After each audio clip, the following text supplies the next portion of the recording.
This was an amazing and surprising find. This is a leafcutter ant princess. Hello and welcome back to another virtual bug tour. Here we are in the cloud forest of Ecuador. This is the princess of leafcutters. Yeah, like the leafcutters that carry leaves around. These leafcutters don't eat the leaves. Instead, they bring them down to their nest and grow a fungus on the leaves. This relationship is so old that the ants cannot live without the fungus, and the fungus cannot be found in the wild except within these nests.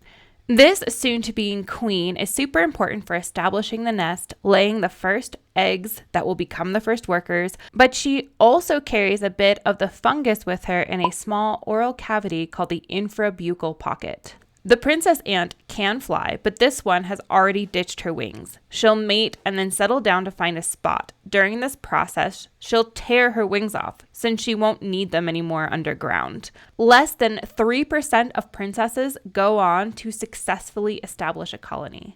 Since the princesses come out in droves during the rainy season, in certain parts of the Americas, like in Colombia, people eat the princess ants and say they taste like popcorn. Since we're here and talking about leafcutters, some astute observers may have noticed that there's little tiny ants being carried around. Let's start off by saying that these leafcutter ant colonies can be huge, so there's a lot of different jobs to do. The colony can consist of 3 to 4 million ants, and the nests can be 8 meters or 24 feet deep into the ground and 50 square meters wide, so 150 square feet. Here is a quick picture showing just how giant they are. Leafcutters, like all other ants, have a caste system. We just talked about the reproductives, the princess, soon to be queen.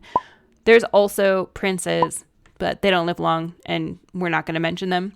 But there's also soldiers who are responsible for defending the nest, and the workers who are responsible for fixing tunnels, taking care of the queen, foraging for food.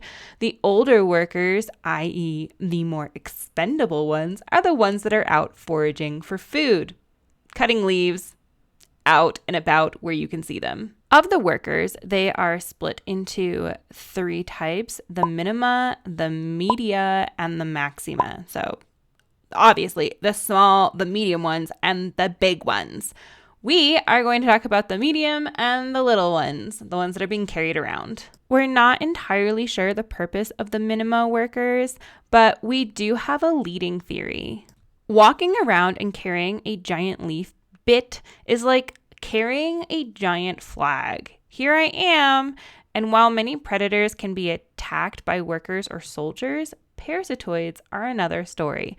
Parasitoids lay their eggs in a host and kill the host insect.